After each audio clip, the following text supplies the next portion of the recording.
Oke, assalamualaikum warahmatullahi wabarakatuh. Jadi kembali lagi bersama gua di Cun Academy Forex. Oke, di video kali ini gua akan menganalisa XAU USD untuk besok tanggal 21 Juli 2025. Kita akan analisa untuk seminggu ke depannya. Oke, buat kalian yang baru bergabung di channel ini jangan lupa di-subscribe dulu. Dan silahkan kalian komen di bawah kalian butuh strategi apa, nanti gua buatin videonya. Oke, yang pertama kita masuk di time frame weekly dulu. Kenapa kita masuk di weekly? Karena di monthly dia belum perpindahan candle. Jadi kita lihat secara weekly dulu bahwa di weekly dia masih di situ-situ aja. Dia kena order block di sini dan di sini dia masih berada di dalam order block juga. Nah, harga masih di sini. Untuk analisa kita ketika order blocknya dikena, dia akan sampai di area ini di 3451. Tapi ini sangat lama, dia masih mengalami sideways di sini. Di sini masih sideways banget, udah berapa minggu dia melakukan sideways. Kita nggak ada bias, kita nggak tahu. Kalau untuk scalping sih ada, kalau bias untuk scalping ada, tapi kalau untuk swing kita belum dapat untuk biasnya. Tapi kita coba analisa bahwa di sini kita bisa lihat bahwa terjadinya yang namanya pengambilan likuiditas. Di sini target dia udah terpenuhi untuk di minggu kemarin. Dan di minggu kemarin ini, dia udah mengambil likuiditas juga di sini kita bisa lihat. Nah, untuk target kita untuk besok XAU USD dia minimal sampai di sini. Ini untuk analisa 1 minggu ya. Dan sampai di sini. Nah, minimal dia sampai di 3282. Nah, untuk analisa 1 minggunya. Nah, karena kita bisa lihat bahwa di sini terjadi yang namanya BOS. Sini terjadi yang namanya BOS. Nah, bahwa market akan membuat yang namanya BOS kembali di sini. Jadi, dia akan seperti ini. Nah, ini untuk analisa kita. Tapi kita perlu lihat break action yang terjadi di hari Senin besok. Nah, untuk secara time frame weekly dia seperti ini dan kita pindah ke time frame daily. Nah, oke. Ini di time frame daily. Di daily kita bisa lihat bahwa di sini terjadi yang namanya break of structure. Nah, di sini terjadi break of structure dan target kita sampai di sini. Cuman ini agak lama. Jadi kita bakalan target untuk minggu depan itu minimal dia sampai di sini di 3309 dan di 3282. Nah, untuk daily-nya seperti ini. Dan untuk daily-nya kita bisa lihat bahwa market mengambil yang namanya likuiditas. Sini ada likuiditas yang diambil. Nah, kemungkinan market akan naik ke sini. Nah, karena di sini terjadinya yang namanya break of structure. Kalau kalian lihat di line chart dia break of structure di sini. Nah, sini. Sini break of structure.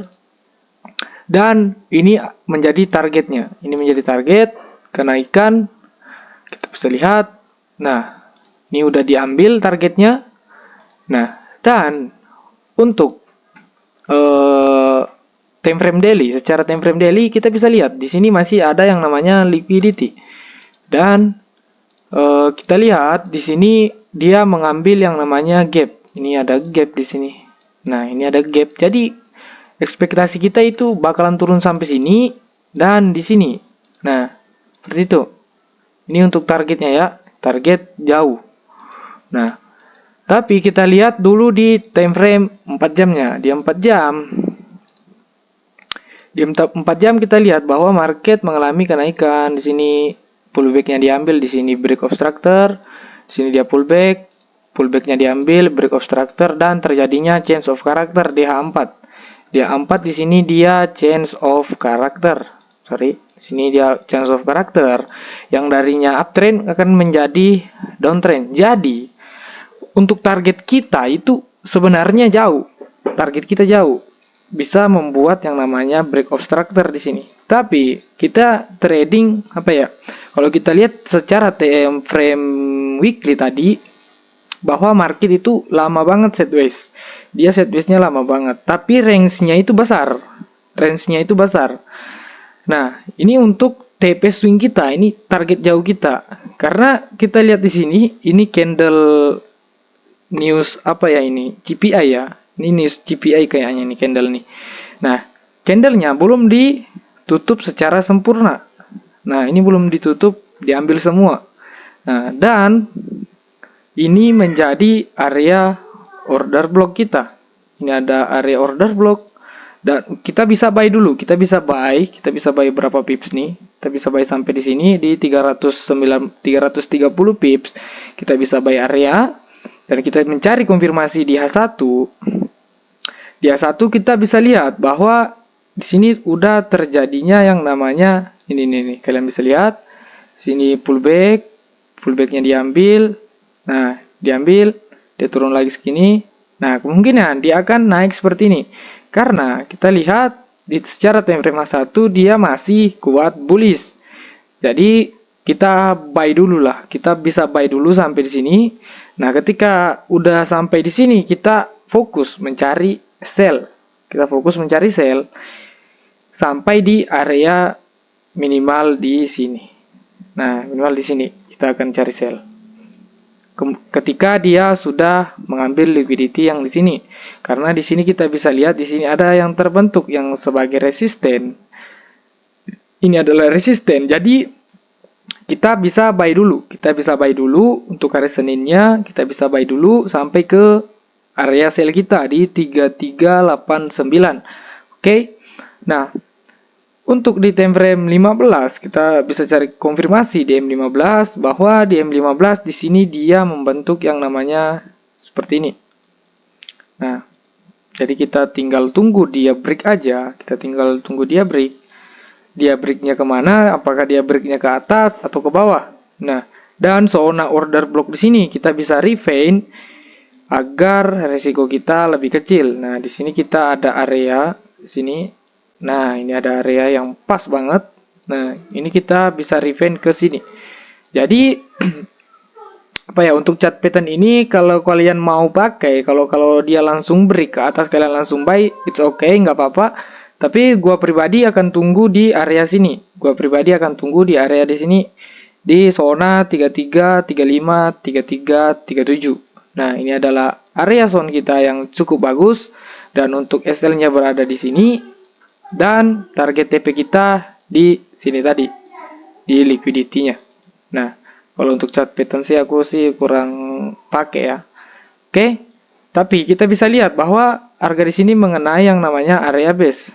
Nah, ini ada area base, tapi gua pribadi enggak karena ini bukan setup gua. Setup gua ada di sini.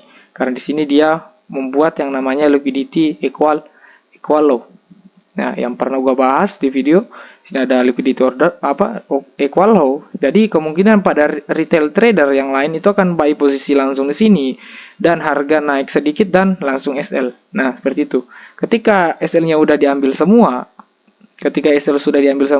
nah disinilah market bereaksi ke atas. Nah, seperti itu. Untuk gua pribadi, untuk gold. Jadi kita bisa simpulkan bahwa untuk gold kita bisa fokus buy dulu. Kita fokus buy ketika dia sudah menyampai, kita fokus buy seperti ini, kita fokus buy sampai di sini dan kita akan sell sampai di sini.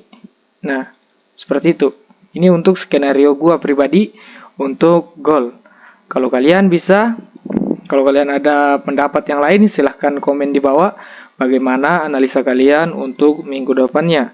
Oke. Mungkin segitu aja dari gua dan semoga kalian ada pandangan berkat analisa gua dan see you the next video. Dadah.